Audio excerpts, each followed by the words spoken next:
ए रसूल भूले न कभी तेरी रहमत की अता, तेरी चाहत जो मिली, तेरी रहमत की अता, तेरी चाहत जो मिली। सारे नबियों में है मेरा नबी, सारे नबियों में है मेरा नबी, महशर में जो कहे उम्मती उम्मती ए रसूल।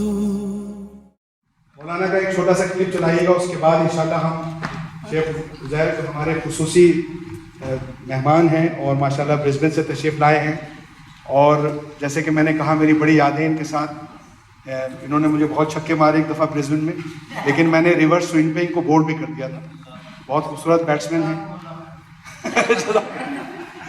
अच्छा किया तुमने, मैंने जज़ाकुमुल्लाह नहीं कहा था बोल्ड करने के बाद।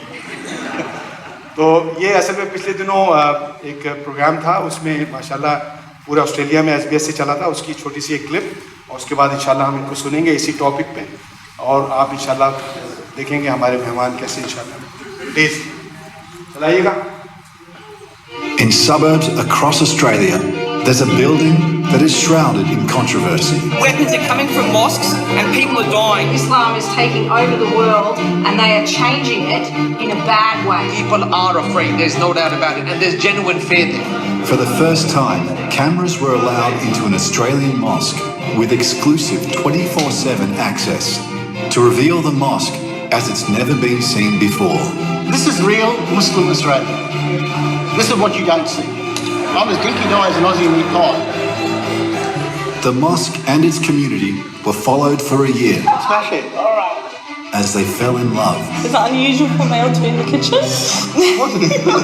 confronted misconceptions, Now I'm used to hijab, it's more likely that you don't get like head lice. and struggled for acceptance in modern Australia. Sometimes it does frustrate me a little that Imam's so calm despite everything going down the shit creek. This is the untold story of life in the mosque.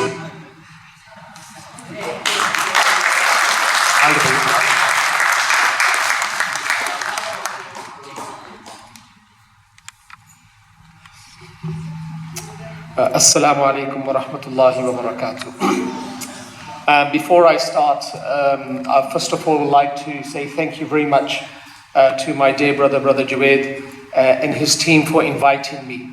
I have some legends that are on my right and on my left, and I feel very shy to speak tonight. But the topic that has been selected for tonight is a very important topic. And I think it is the need of the time to speak about this topic at some detail. I believe I've only got about 25 minutes, so I'll get into the topic straight away. أعوذ بالله من الشيطان الرجيم بسم الله الرحمن الرحيم قال الله تعالى في الفرقان الحميد إنه كان لا يؤمن بالله العظيم ولا يحض على طعام المسكين صدق الله العظيم. My noble audience, brothers and sisters and dear children, I'm going to start from the upper realm. So there's a world above us, and then there's a world in which we are residing right now. So I'm going to give you a description of the world that is above us, the world that is above the Arsh, the greatest creation of Allah Almighty. When we study the religious books from the religious authorities, we come to know that the largest creation in size is the divine throne. Jisko Arsh kehte hain. There's nothing greater as a makhluk than the Arsh of Allah Almighty. Now, of course, we all know that Allah Almighty is the Khaliq, He is the creator of this Arsh. And in that upper realm, there are many things that are decided. So whatever is happening in this world, good or bad to our understanding, favorable or unfavorable, they are all decided in the upper realm. So I'm going to take you on a journey into the upper realm, and then we will return back down and we will connect it to the topic of tonight. Basically, we believe that the Sarchashma, the fountain of all good, is Allah Almighty. And that's why the Nabi of Allah sallallahu alaihi wasallam used to say, "Takhallaqu bi akhlaqillah." Allah ke akhlaq ko apnao. Adorn yourself with the characteristics of Allah. So we need to better ourselves, and the best way we can do that is we study our Creator, because He is the fountain of good. Whatever good descends, it is from Allah Almighty. Now, if I was to ask the students that are here, and they received all the gifts and there's no other gift to give tonight, but if I was to ask the students that are amongst us tonight, that if somebody came to you and asked you that, speak about Allah, who is Allah? If a Aussie friend came, a non-Muslim friend came to you and said, you always say Allahu Akbar and you speak about that Creator, can you introduce me to your Creator? What would you say? Without waiting for the response, we will speak about Allah Almighty through His characteristics. So we say that Allah Almighty is Al-Razzaq, He is the provider. Al-Wahhab, He is the giver. Al-Ghaffar, He is the most forgiving. Al-Wadud, He is full of mercy. So we will introduce people to the Creator through His characteristics. And these characteristics are known as sifat. Now, we have studied in the madrasas, in our maktabs, after school hours we go to the madrasa and we study that Allah has two types of names. Urdu mein kehte hain Jamali naam or Jalali naam. So Allah has Jamali names and Allah has Jalali names. Now, the easiest translation to Jamali names are the love-inspired names. So Allah Almighty has names that basically represent love. So for example, Allah is Ar-Rahman, Allah is Rahim, Allah is Khaliq. These are all His names that are basically revolving around the nucleus, the center point, and that is love. And then Allah has Jalali names. These are awe-inspired names. And there's only a few awe-inspired names. For example, Al-Qahhar. The pronunciation in itself gives us that awe. Al-Qahhar, Al-Jabbar, Al-Muntaqim, the Avenger. Now these are not love-inspired names. These are awe-inspired names. So back to the lesson. Allah has names, many names, and these names have been divided into two. In Arabic we call them Jamali, from the word Jamal, beauty, and one is Jalali. Love-inspired names and awe-inspired names. Now, if we were to encapsulate all the love-inspired names in one capsule, you know what that capsule is? It is Rahmah. All Allah's love-inspired names, if we were to encapsulate them, we will encapsulate it in the one capsule known as Rahmah. And if we were to encapsulate all the awe-inspired names in one capsule, that capsule is known as Ghadab. Have you got me? Can I get a nod? Rahmat is the capsule that takes all the love-inspired names of Allah. And Ghadab is the one capsule that takes all the awe-inspired names of Allah Almighty. Now let's travel to the upper realm. Above the Arsh, above the divine throne of Allah is basically the roof of the greatest Jannah, Jannatul Firdaus.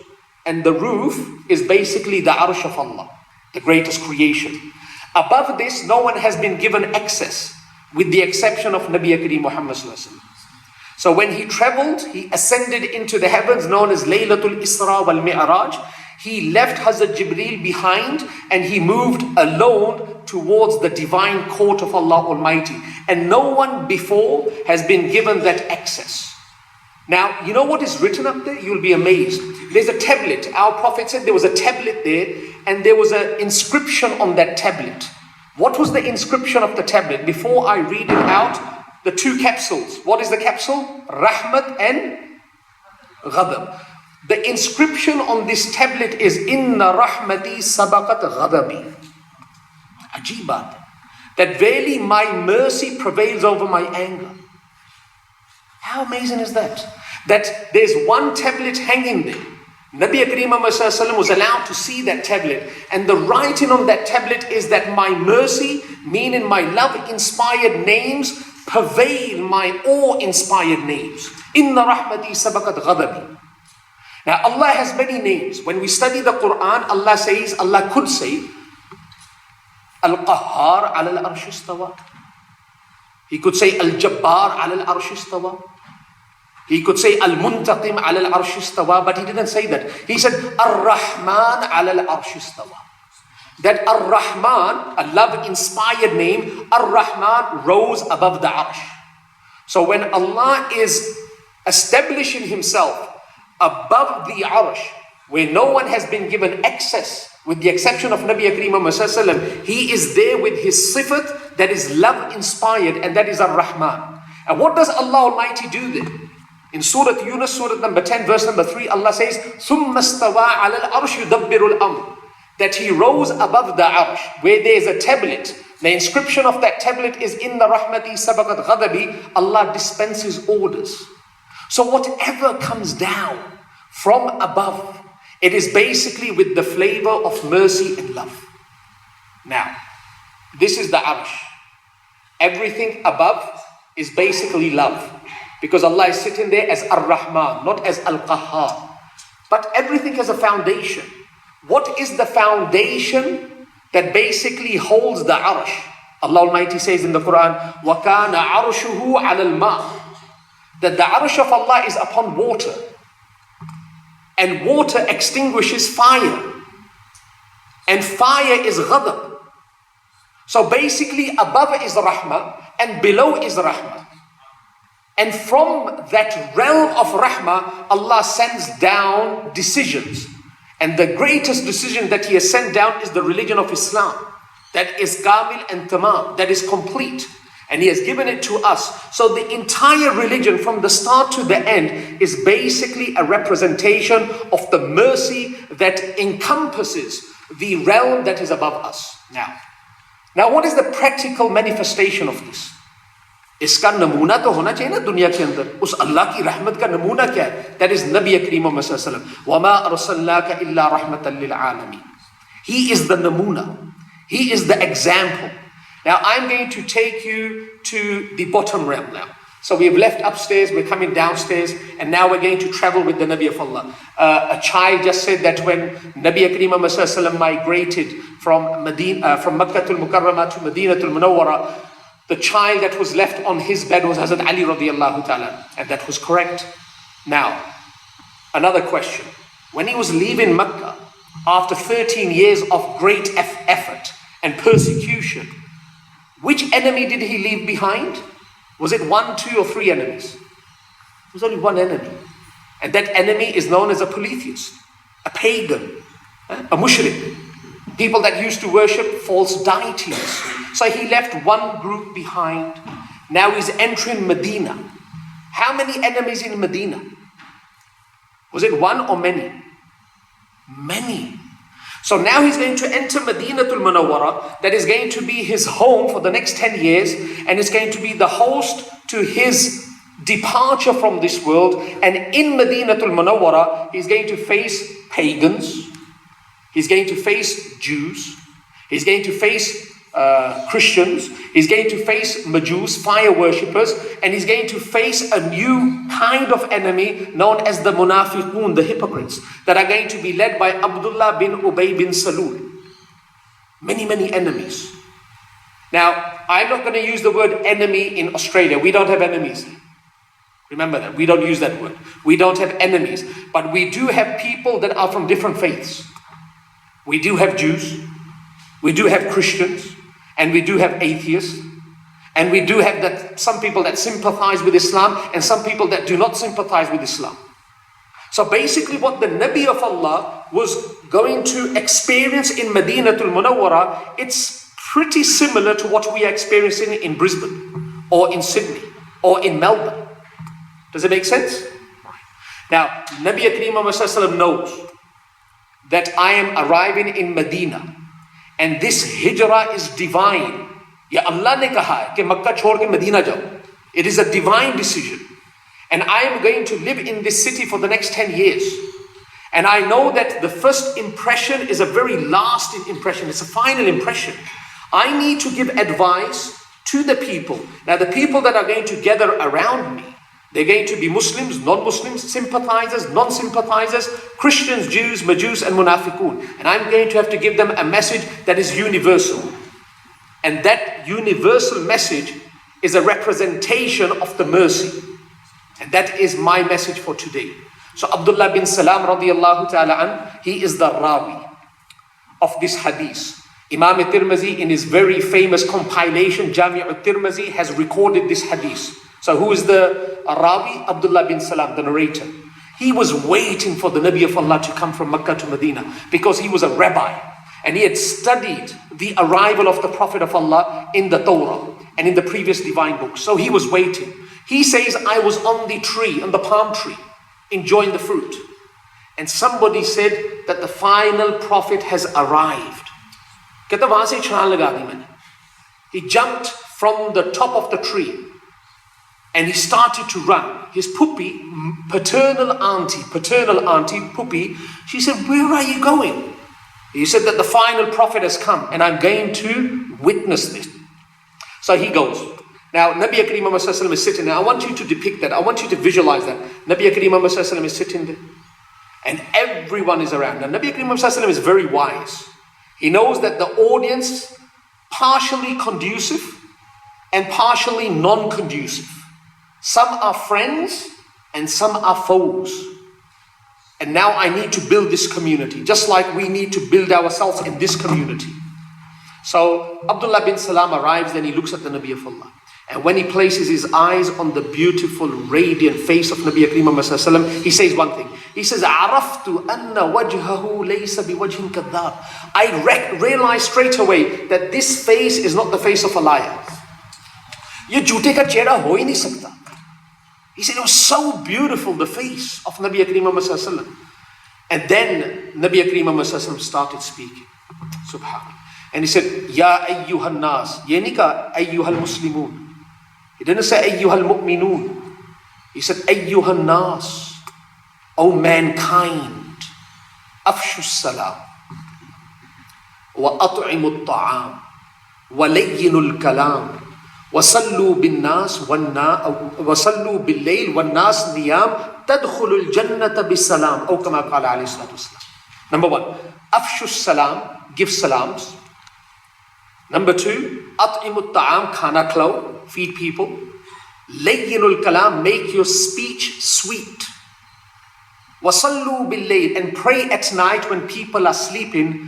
تَدْخُلُ الْجَنَّةَ بِالسَّلَامِ, Jannat mein asani se dakhil ho jao. You will enter Jannah, that is our goal in life, with safety. Now let's dissect this hadith. And let's study one jumla, one sentence, one order. Number one, Nabi Kareem Muhammad Sallallahu Alaihi Wasallam says, Afshu salam. Greet people. Now I'm going to retract. I'm going to go a few steps back. All right? And I'm going to demonstrate. By Juwaid aap idhar hai. This is my demonstration. I don't know Brother Juwaid, so Brother Juwaid is standing there. Alright, and the Quran says, the Nabi of Allah says, give salam. Now, there's one way of giving salam like this. I've given salam. Superficially, literally, I have upheld the order.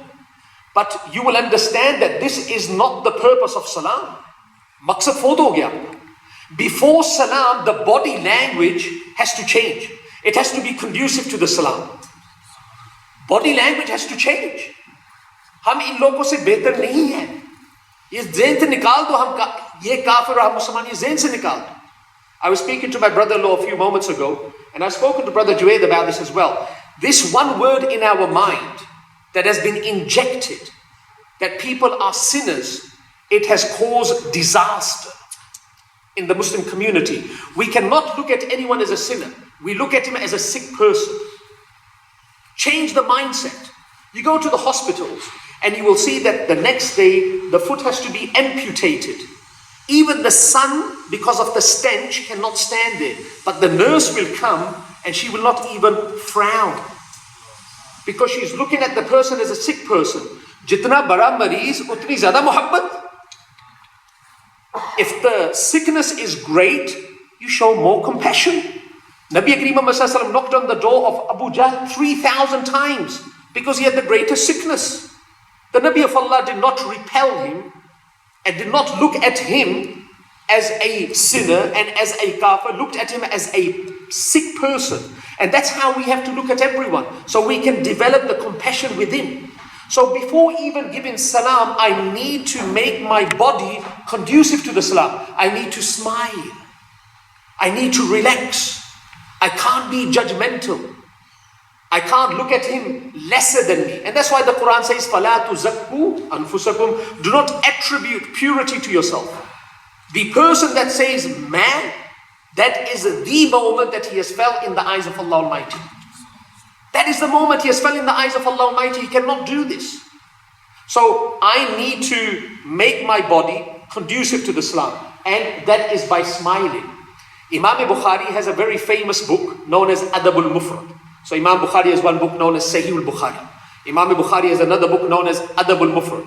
And this is a compilation of all the ahadith pertaining to our mu'asharat and our mu'amalat and our akhlaqiyat. And in there he's got a chapter. You won't believe it. There's an entire bab, a chapter. Babul inbisat ila nas. And you know what this means? It's a whole chapter, and there are many ahadiths under this chapter, and it means logon ke saath hasi, mazak, or smile ke saath milna. This is the chapter. And then he makes so many different ahadiths, and at the end the conclusion is ka ahadim minan nas, that you meet people and people feel that they are a part of you. What do they say about Junaid Jamshed? His meeting was great. Bazu aise kholat, and you used to think that you knew him for the last 100 years, and he's your best mate.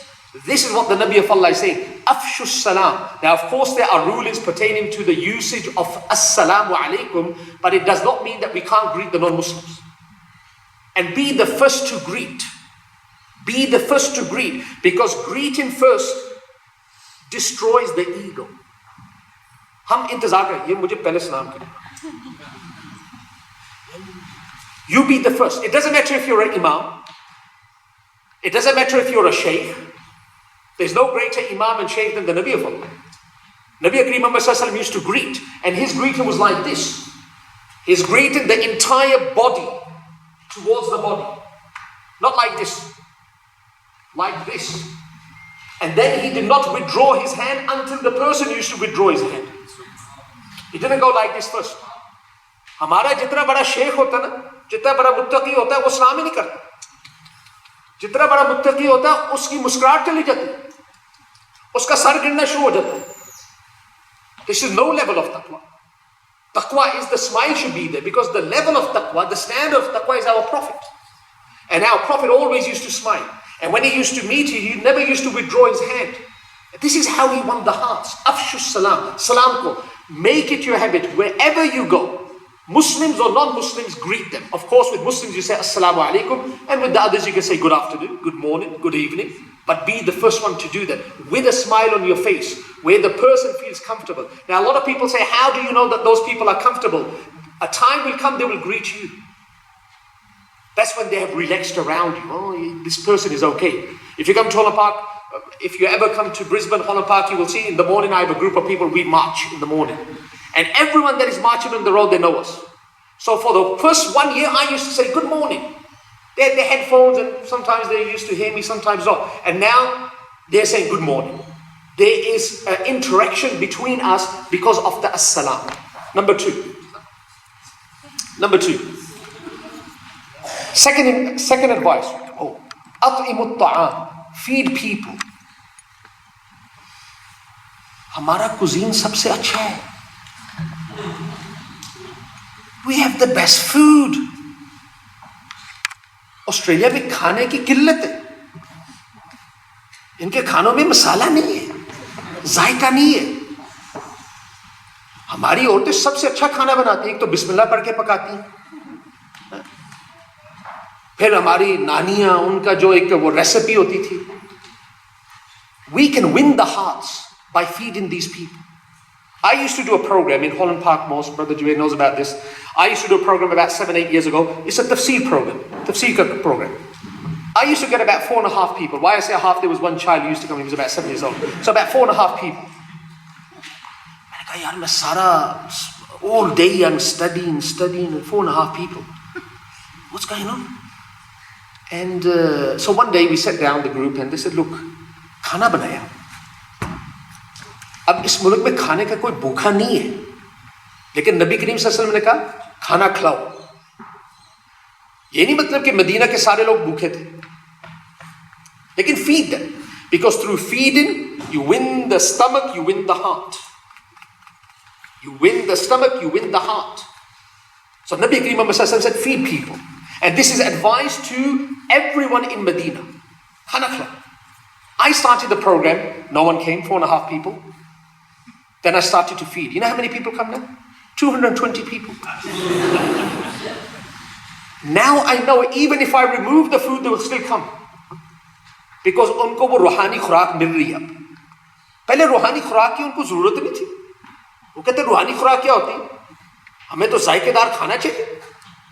जायकेदार खाना खिला दिया, उसका भी जायका, और फिर रूहानी खाना दे दिया, उसका भी जायका. अब ना तो उसके बगैर रह सकते, इसके बगैर भी नहीं रह सकते, लेकिन ये खाना तो घर में भी मिल जाता है, लेकिन ये घर में तो नहीं मिलता. So now they come in. I read a verse in the start, Surah number 69, verse number 33-34. إِنَّهُ كَانَ لَا يُؤْمِنُ بِاللَّهِ الْعَظِيمِ وَلَا يَحُضُّ عَلَىٰ طَعَامِ الْمِسْكِينِ. Imam Razi, one of the great mufassirs of the Quran, he says that these 2 ayat are basically the principles of Islam. 2 ayat. إِنَّهُ كَانَ لَا يُؤْمِنُ بِاللَّهِ الْعَظِيمِ. People do not believe in the great Allah. Number 1.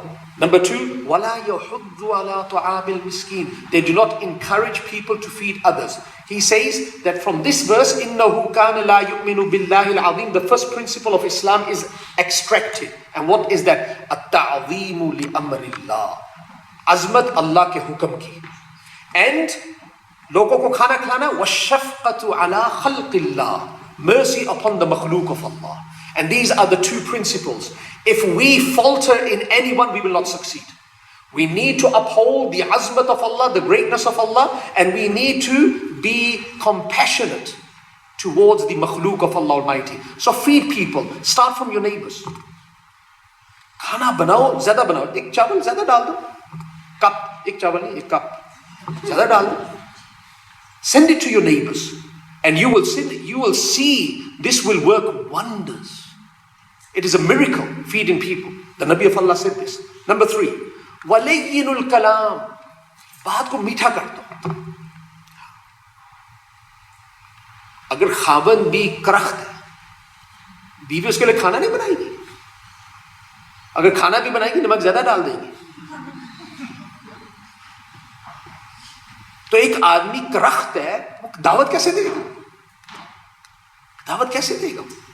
Have to be soft in our speech.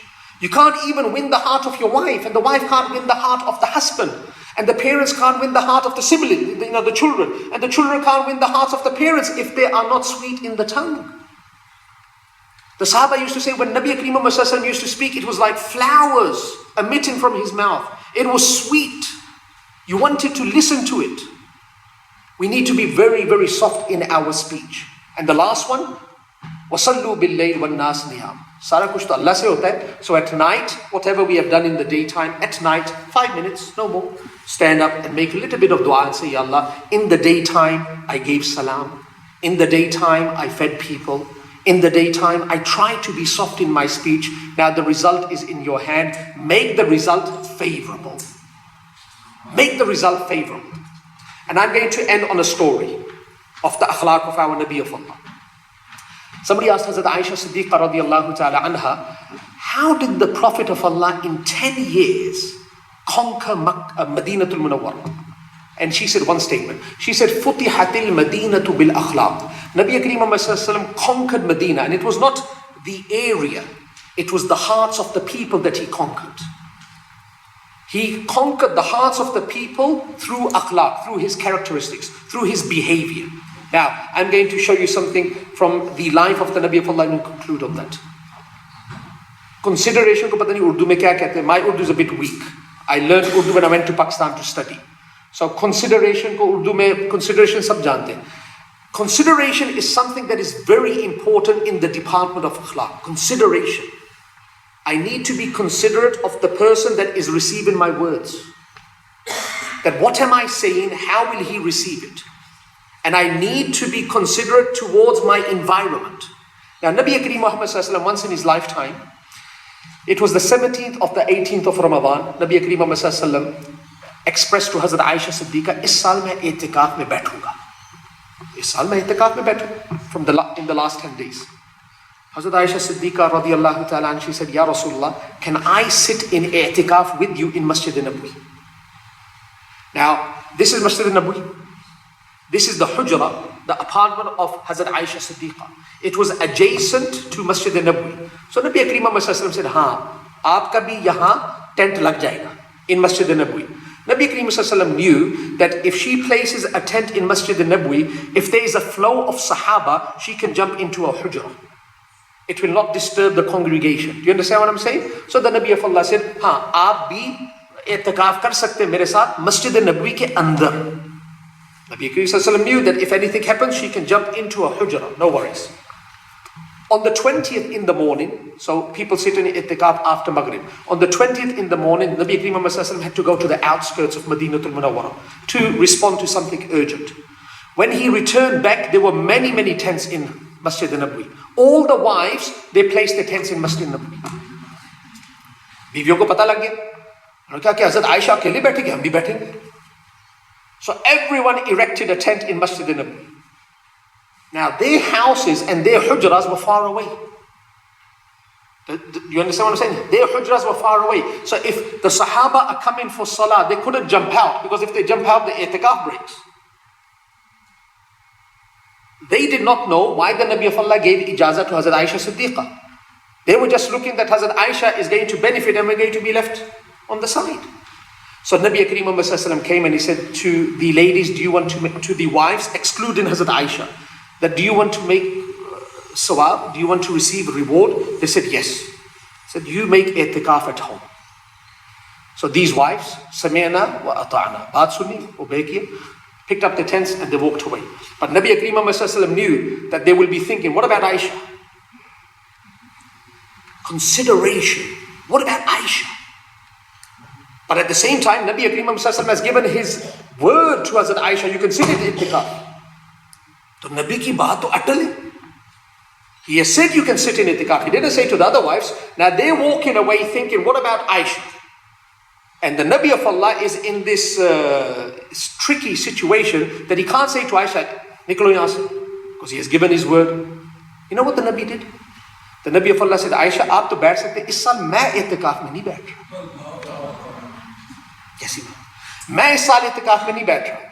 Nabi Kareem sallallahu alaihi wasallam left. Hazrat Aisha कहती, मैं तो i'tikaf इनके लिए बैठ रही थी. She left as well.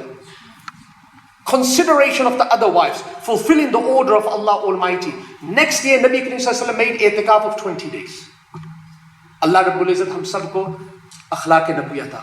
Subhanakallahumma wa bihamdika ashhadu an la ilaha illa anta astaghfiruka. MashaAllah, MashaAllah. Jazakallah khair. ए रसूल भूले न कभी